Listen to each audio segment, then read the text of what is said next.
What's going on, everybody? This is John J. Gaming on the mic, coming at you guys with another episode of the Bluffton Beavers NCAA 14 Dynasty, here on the channel. Should be a good one as we play our very first FBS opponent. Gonna be going up against North Carolina. They are significantly better than us. Our goal is just to score and, try not to make a fool of ourselves and don't get blown out. But don't be surprised if this turns to a doubleheader, because I can definitely see this being one of those games that for sure can get out of hand. But before I get into this game, however, there are a few custom recruits that I didn't necessarily mention because they submitted their recruits after episode 1 was recorded and dropped. Justin Gary is one of those custom recruits. He's going to be the top corner on this squad. Going to try his very best to do what he can to help this Bluffton University football team here in Season 1. Also getting their custom in after the fact is Armin Johnson. They call him the Tank, and there's a pretty easy way why. A power back that has, decent speed, probably the fastest guy, but the reason why he's not starting right now is, I just don't like his, I don't like how he is in pass protection, and we're going to need him to pass protect a lot. So that's why I have Chris McClain as the starter. Finally, the last custom recruit that I'm going to be talking about is I.T. Thomas. He's the son of Isaiah Thomas, who was a St. Thomas great over in the St. Thomas Dynasty that I did on this channel. Started that last season. Back in 2019 last year. Don't know why it took me so hard to say him, but he's listed as the backup quarterback right now behind Jack Rockford. But I wouldn't be surprised if I.T. Thomas got some playing time sometime this season as well. So with all that being said and done, I also forgot what playbook I'm running. I'm running the Western Kentucky offense for this season, as well as a 4-2-5 spread. Forgot to mention that in the first couple of episodes, but hey, without further ado, let's go ahead and get into this game against the North Carolina Tar Heels. If you're excited about this episode, man, do me a favor and please smash that like button, as well as hit subscribe if you had to be new. Let's go ahead and get into this ball game, shall we? Alright, very first FBS game, and no need to get the feet wet here now. Playing a ranked team now. We got some work to do, man. Let's see if we can get it done. We're actually playing good defense. Oh, can we use that? No! Oh my gosh!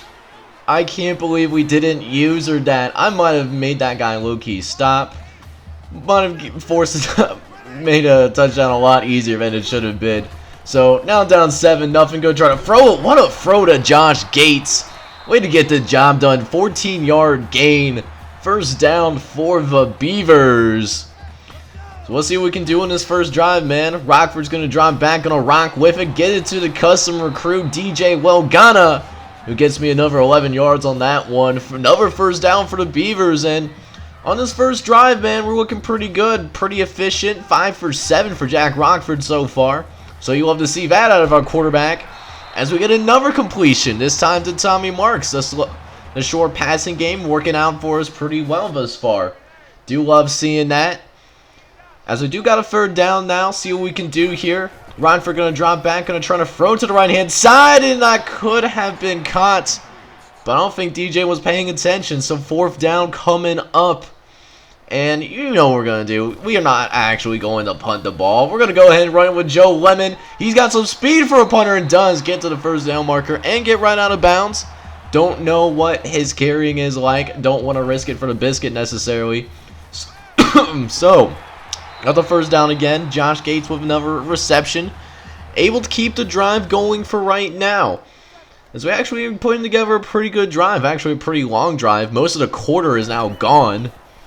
Rockford going to try to throw it again. Trying to get to the corner route. Trying to at least throw Josh Gates open. But this time it didn't happen. And fourth and 8, gotta go for it. Just don't really trust our kicker. I know he's our highest overall guy. I don't know if he has the range for it necessarily. Plus, I want to go for 7. Let's see if we can time his ball game up. Trying to get it over the middle, and it's incomplete. Was a little bit off target. So thanks to that, we turn the ball over, give it back to the Tar Heels. See what they do with this air raid. We do force them to like a few yards on their previous play, but then on this next one, play action, screen to the right-hand side that gets us for 10 yards. Their best wide receiver, arguably one of the better wide receivers in the ACC conference. As Steve Daniels does throw another incompletion, just off the mark that time. As we do get him to third down, though. 3rd and 10. Let's see what we can do. It's a screen. McGee, can we get there? Can somebody get there? No, we cannot. Marcus West picks up that first down. So now we're coming back. They got a new set of downs to work with, as if they don't need any more help. 2nd and 10. Going to try to cover the middle, but they go to the left-hand side instead. He's still up. Can someone bring him down, please? Oh, thank goodness. Finally, somebody brings him down, but the Tar Heels, nonetheless, are still driving down this football field. As we got lucky on the next play, he was open potentially for a touchdown. Khalifa Brown was. But it was incomplete, and now we are here a couple plays later. 3rd and long coming up. Just got to make sure we take care of business here. Wonder what they're going to try and pull off here. Will be a halfback draw. It will, but our guys are in position. And so our defense comes through, makes us stop. And we're only down 10-0 against the number 14 team in the nation. Not playing too shabby so far. Just got to finish as an offense. You know, we had a very promising drive, but it hasn't worked out for us, you know, beyond that. As now, 3rd and 6. Rodford's in the shotgun. Definitely going to drop back and pass. Going to try to throw it to the right-hand side. Dangerous throw to Josh Gates for a 5-yard gain. We're just short of marker, but you know what? You already know. We're going for it. I know it's on my side of the territory, but we only need like 1 yard, though. And going to try to scramble Jack Rodford just because, you know, don't really trust our running game as we try to get through. But the pocket closes quickly, and we turn the ball over once again. And on top of that, the Tar Heels have plus side territory to work with too. So a gamble that we did rock and roll with, but it did not rock with us back. So we turn this ball over, and so we need our defense to stand up once again. 2nd and 10, 4, going to the right-hand side, finds Kamari Morels. Touchdown for the Tar Heels as they add another touchdown on the board. As now we're down 17-0. It's the Bluffton offense coming back onto the field. Going to try to do a read option, which works out really well. Chris McQuain does end up picking up 8 yards for us. Our biggest running play of his entire game so far, so that's nice to see. So good as that, we'll try to do it again, and it does work well enough for us to pick up the first down. Jack Rodford going to go ahead and slide down to make sure he doesn't get hit. Smaller body frame, got to watch out for him as we try to throw a dart over the middle. It is incomplete, unfortunately. So got to run it back. A couple plays later, 3rd and 6. Jack Rodford going to make a couple of audibles at the line of scrimmage. Rodford dropping back, going to throw it to the right-hand side. Finds Tommy Marks for a few yards, but another 4th down coming up. And you already knows what it is. We're not punting this ball as long as it's a reasonable 4th down, as it was right there for sure. Joe Lemon, another scramble to the right-hand side, a second fake punt that works out in our favor. So we can continue this drive still. It's now 2nd and 11, going to DJ Welgana, who gets across the first down marker. Another 14-yard gain. Second catch of this ball game for DJ. As we're going to go back to the air again. What a throw and what a catch by Kurt White. 12 yards. First down. A leaping grab on top of that. But we really got to pick up some first downs, man. Especially when we have 3rd down conversions. We're 0-6 so far today. We could be 0-7. Rockford going to try to scramble and just going to have to throw this one away. Just didn't see anybody open. And we're going to have to go for it once again on 4th down. So we're now 0-7 on 3rd down conversions. Have not looked good against these Tar Heels. As he's going to rip one over the middle. We got our backup tight end, starting linebacker, Sean McGee, who gets open for the touchdown. And that's how the Beavers get on the board for the first time against an FBS opponent.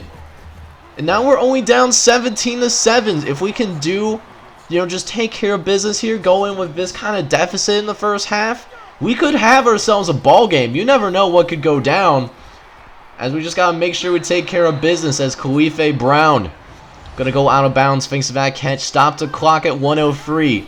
Tar Heels still driving. 1st and 10. Daniels going to toss one over to the right-hand side to Spotsville. who does get taken down eventually inbounds, but the Tar Heels will take their first time out of this ball game. So still Tar Heel football. I read that play. I read it. I should have caught the interception. It didn't register. Now Tar Heels still have the football, and they're going to make me pay for it with a touchdown over the middle to Weldon Spotsville. Should have had that user interception, man. I'm so pissed. And so now down 24-7. Only thing we can hope for, trying to get in the field goal range with our kicker. But instead, we do the exact opposite of what we wanted to do. We throw an interception inside our own red zone. Linebacker read it like a book. And Jack Rodford gets picked off. So now the Tar Heels have another chance. I miss on the tackle. Several other Beavers miss on their respective tackles as well. Steve Daniels almost has himself another touchdown right there, but gonna have to wait for this goal line situation. Daniels going to the right-hand side. It's incomplete. Good coverage over there on that right-hand side by 20. As we're back at it, 2nd and goal now. Tar Heels gonna run to the left, going to West. And we are there at the goal line, but just did not have the push or the speed needed to bring him down in time. Marcus Les gets another touchdown. As now we're down 31-7, but there is still hope. We have 23 seconds left, but we do have 3 timeouts. Let's see if we can make something happen here as Tommy Marks is able to get loose. He's able to get across the 50, and it's a huge game for the Beavers. We just might be in business. It's now 1st and 10. Tar Heels blitz. Gates gets loose. Can he get into the end zone? Yes, he does. Touchdown, Beavers. Josh Gates gets in for 43 yards. That's our 2nd score of this ball game. You love to see it. As we will actually go into the locker room. But before we go ahead and do that, we're going to go for this 2-point conversion, try to make it a 2-possession game. But Jack Rodford does get stuffed at the line of scrimmage, unfortunately. So we'll go into the locker room. We're down 31-13, but overall, I am liking the progress that we're seeing. Defense made some stops, and our offense showed signs of life as well. Just got to carry that momentum into the second half. Not saying we are going to go out here and beat the Tar Heels. No one ever said that, but I mean, we're making it a reasonable game as we, of course, as I was praising our defense, we give up a massive play on 3rd and long. So the Tar Heels are back driving here in the second half. Daniel's going to chuck it forward over the middle of the football field. This time get it to Kamari Morels, who does pick up 15 yards and another first down. It's now 1st and 10 again. Daniels going over the middle to Kavri V. Brown, who slices and dices our defense, making us pay for not being able to get that 3rd down stop. And now the Tar Heels have another touchdown on the board.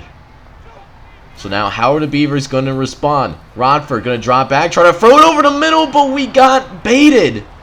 We got baited over the middle. Jack Rodford got fooled by the coverage, tried to see if his receiver could win the one-on-one matchup.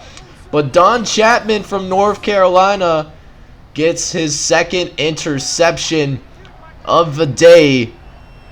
And now Tar Heels in a position to score some more points. Can our defense, can a real defense please stand up? Kamari Morels, 15-yard catch. Already a 1st and goal situation. As now Daniels will run it in himself. He gets another touchdown right away. So right in the 1st minute of this second half, the Tar Heels really slashing our throats right now. Really destroying the hopes and dreams right now. But we can get ourselves back on track. We just got to play smarter football, not turn the ball over, and just make sure we got to avoid those key mistakes. As Antoine Hayden does pick up a 5-yard catch on that one. Is now 2nd and 5. Rodford looking over the middle. He's got a man. He's got Kurt White, who is now across the 50 for these Beavers. And that's already Kurt White's 5th catch of the season. He has really shown out early on through the first couple of games. As Sean McGee will now take it upfield himself, but he fumbles the football. He fumbles it, and the Tar Heels recover That's our third turnover of this game. And another promising drive ends in a turnover. Just really got to cut those down, especially if your defense isn't forcing them yourself. As now the Tar Heels, with all the momentum in the world, now also has the football as well. So now let's see if the defense can do something, but Nate McDonald steps in and makes a nice play, able to swat the ball away, force the incompletion. As now 2nd and 10. Daniels dropping back, gonna throw to the right hand side. He's got a man, he's got Karife Brown. Another big catch for 26 yards. We had him quiet for most of his first half, but in the second half he has really came through. As once again, speaking of the devil, Karife Brown gets the 5th touchdown pass from Steve Daniels today, as the Tar Heels have certainly blown this game wide open. A 17-0 run to start the second half. But let's see if the Beavers can do anything, and it doesn't look good. Getting a sack on 1st down, already 2nd and long. Forcing these long passing concepts, asking this offensive line to protect as long as possible. Usually not a good sign given how our offensive line is structured right now. But that time it does work out for us. Do pick up 21 yards. Make it at least a little bit more reasonable as we try to throw to Kurt Wright. He picks up the 1st down with ease. It's a 7-yard gain for the Beavers. As once again, Kurt White with 8 catches again. This could be number 9, except it's Sean McGee and he can't make the grab, which does suck, but he is a linebacker, so you don't usually expect those kinds of catches. So now 2nd and 10 though. We do pick up some more yardage though. Leroy Tyson, not related at all to Leroy Jenkins. None of that. Is now 1st and 10, going to Chris McLean. He breaks a tackle. He breaks the second one, and he's finally brought down, but not before a gain of 12. That's the first catch of the day for the running back, who is one of the better players of this offense. As we'll try to run it back again. 1st and 10, going one-on-one, and we get it in DJ Welgana. Safety does come over last second. It could have been dangerous, but we do end up coming up in here, getting the touchdown on the very next play. Chris McLean finishing off the drive as the Beavers get on the board once again. So now we're only down by 32. I know I've said only down, but honestly, we're holding on longer than I expected. Thought this would be even more of a blowout, but that hasn't necessarily been the case. This team's certainly showing some progress. Just got to clean up those mistakes, as the Tar Heels do allow another, get into the end zone once again. Touchdown number 6, actually, for Steve Daniels. As that does make a new school record for the Tar Heels quarterback, at least at the University of North Carolina. So shout out to him for getting it done. As now Bluffton is down 59-20. Let's see if we can get some more points on the board. At least get one more good drive together. Either way, this will probably be the last drive for, the first team guys. I'm going to get the backups in after this, just to see what the backups can do, just to get as much playing experience on the roster as we physically can, because we certainly need it, given how we are currently playing. It's now 1st and 10. We got a man, but it's thrown short. Tommy Mark's going to have to make a play, and he does. 34-yard catch. Jesus Christ. What a grab. He just mossed 2 dudes. That's what you love to see, but not necessarily see a guy getting ramsacked a couple plays later. Good thing Jack Rodford is a tough kid. I'll tell you what, he's been taking some shots in the first couple of games. He's going to take another one here, getting stood up by multiple dudes at the same time. So 4th and 18, we try to go for it.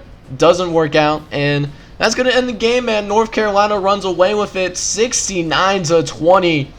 Backups couldn't really do anything, but we got some playing experience, and it's a good taste of FBS football playing up against a team like North Carolina, who is ranked in the top 25.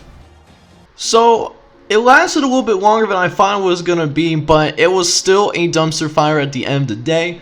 But let's go ahead and check out the stats for our guys and see how we did on the field. So one piece of good news is that Jack Rodford actually played significantly better this time around. Having 49 pass attempts, he had 429 yards, 2 TDs, did throw 2 interceptions, but he played better, ironically, than what we did against FCS Southeast just this past week, and we played the number 14 team in the process. Also got to look at It Thomas, the son of Isaiah Thomas as well. Got him some looks as well. Get him a few reps and, 1 for 4 for 7 yards. As for our rushing game, we had negative rushing yards. That is right, we had negative rushing yards. Our leading rusher was Chris McClain today. He had 17 yards off of 8 carries, but was able to find the end zone, which is encouraging to see. We also were successful off of a couple of fake punts. Joe Lemon ran the ball twice and got the first down both times, to keep drives going.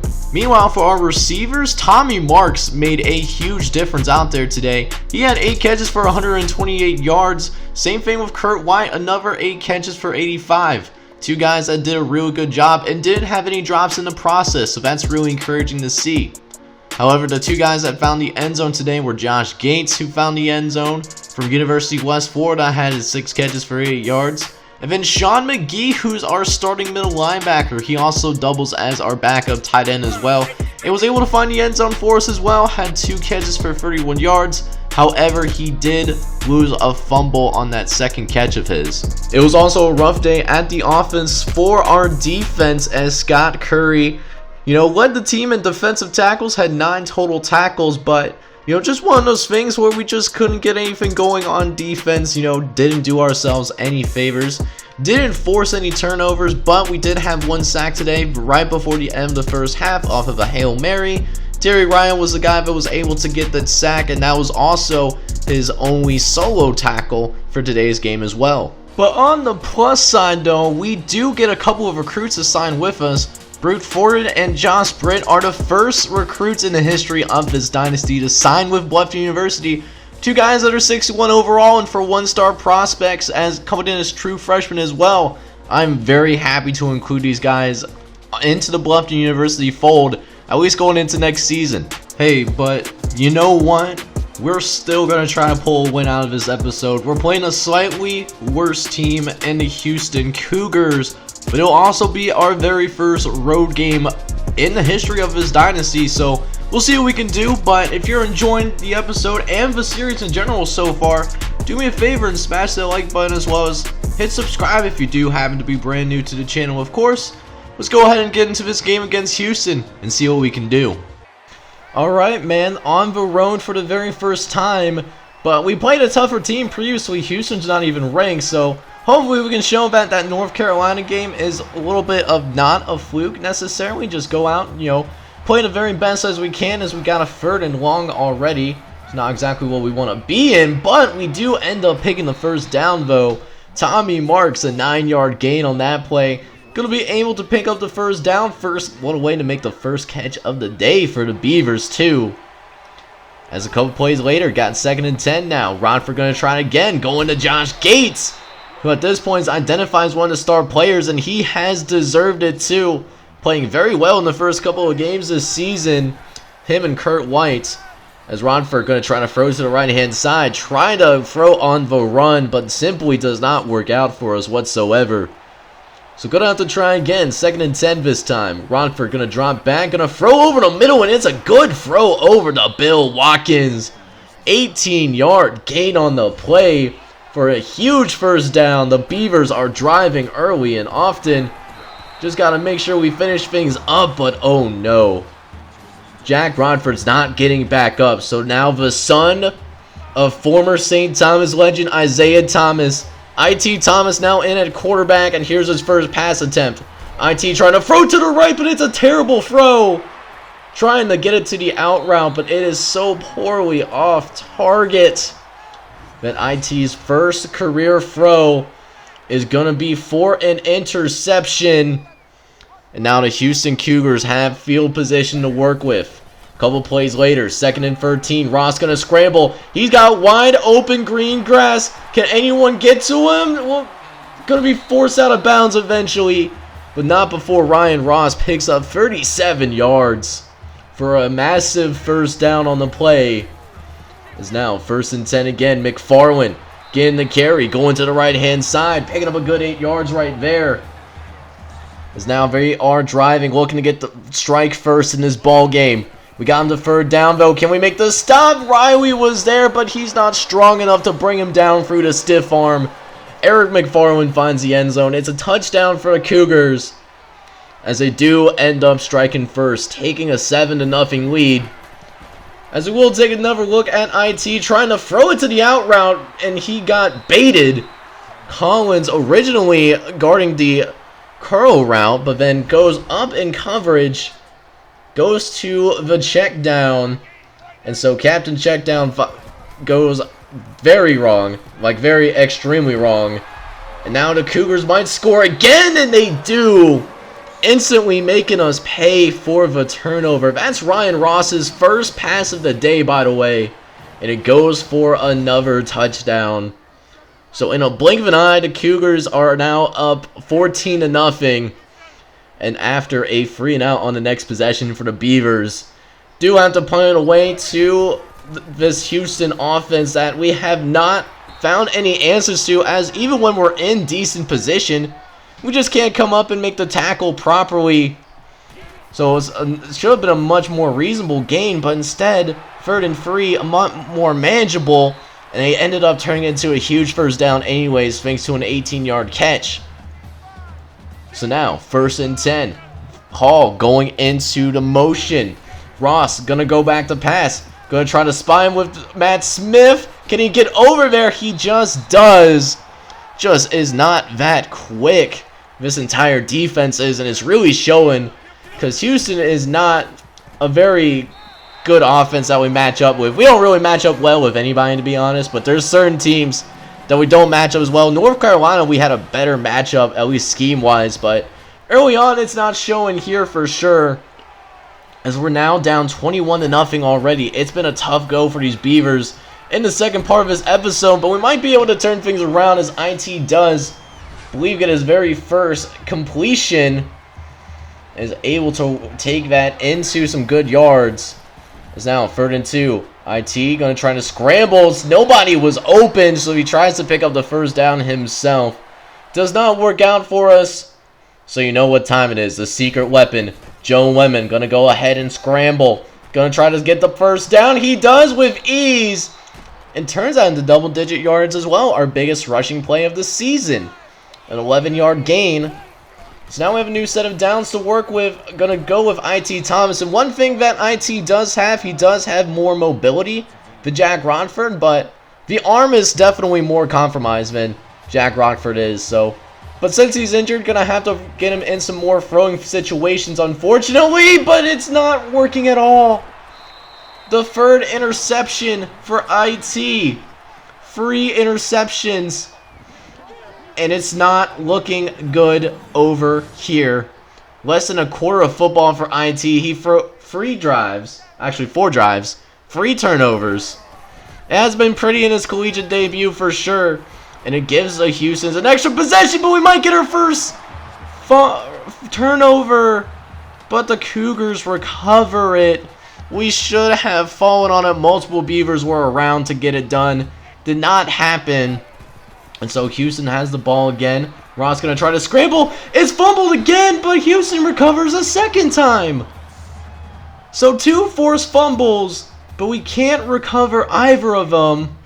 So it still counts as positive yardage for Houston. And Houston, we may have a major problem here, as the Cougars on John O'Quinn Field are running away with it here. Another touchdown for McFarland. Defense built like a paper napkin. We're already down 28-0. It's going to get really ugly really fast if we don't do something about it, as we try to throw it to our tailback to check it down. But that's inaccurate. Even with our starting quarterback back in game, Jack Rodford. Let's see if he can do anything. Tries to throw it to the right-hand side, but that pass is insanely inaccurate too. It's getting ugly really quick. Just one of those days where nothing goes right for our team and everything's going right for the other team as well. So Houston has the ball once again. with a 28-0 lead. Could make it 35-0, but we get a tip ball at the line of scrimmage. Looks like it was Matt Smith that actually had the deflection. So let's go. 3rd and 10. Can we get these guys off the field finally? Ross going to go to the left-hand side. Gets it to Nelson. And Nelson makes the huge 3rd down conversion. Keeping the chains moving for the Houston Cougars. As it's 1st and goal now. Going to McFarland again. He's got a wide open lane. I could have ran for that hole, and I have a slower 40 than Tom Brady does. Either way, it's another touchdown for Houston. And so down 35-0. Can somebody on this team make a play? Can we get it to happen? Antoine Hayden down the sideline. He's got a chance. He's got some running room. And he gets brought down, but does get a 41-yard return, though. That might be the play that helps us get our offense going once again, because we certainly need it. Getting shut out, certainly not a pretty picture right now. As we have a wide open tailback, Chris McLean, but we can't throw it on the money, though. So it's incomplete. And we'll have to run it back now. 2nd and 10. Going to try to throw it to the left-hand side. But DJ Welgana was not paying attention necessarily. And so another incompletion makes it 3rd and 10. Rockford dropping back. Going to try to throw it short to Tommy Marks. He does get there, but can he pick up the 1st down? No, he does not. Going to go ahead and call no huddle. We need something for our offense. Got to give him a reason to believe. And we only need 1 inch, so we're going to go ahead and run it because it is a not very occupied box. But the Houston line of scrimmage wins easily as we turn the ball over once again. Can't fault this coaching staff. They are certainly doing what they can, but, you know, the talent of the depth chart certainly are showing in this matchup for sure. Just aren't looking as composed as what they did against North Carolina. They just don't feel ready whatsoever. As now they throw to the left-hand side, get to Hall, who goes down the sideline, does pick up the 1st down. Another one for Houston. As now, here we go, 1st and 10. Ross dropping back. He's going to scramble out once again. He's got some space. He nearly picks up the 1st down. Was hoping for a fumble because we would have certainly, I would think 3rd time's the charm, right? We would have gotten that turnover, right? But instead, it's 2nd and 1. Going to keep the drive going for Houston. Going to be faking the handoff to Ross. He's got some space on the outside. Can anyone make the tackle? And we do just narrowly get it. Almost another touchdown for Houston. But still could be very close to becoming 42-0. 2nd and goal. Ross going to the left, going to McFarland. And he's nearly pushed in by a Bluffton defender. Trying to tackle him down, but tackles him forward. But the 1-yard line monster gets him for right now. But we need a stand. 3rd and goal. Going to a backup running back, Anthony Allen, who finds some space and turns it into 6 points. And Houston takes an even bigger lead. Now up 42-0. So let's see if Bluffton can get anything. I mean, literally anything going on this drive. Because literally everything has gone wrong in this 2nd game, in this doubleheader. I didn't think it could get much worse. But it is getting a lot worse as there's another incompletion. Thought Nate Williamson was going to have himself another interception, but we got a little lucky, and at this point just want to get our quarterback in a little bit better rhythm. So going to call a screen, but the screen does not do nearly enough. Going to have to go for it again on 4th down. Still have to believe in the guys, even though this could backfire horribly.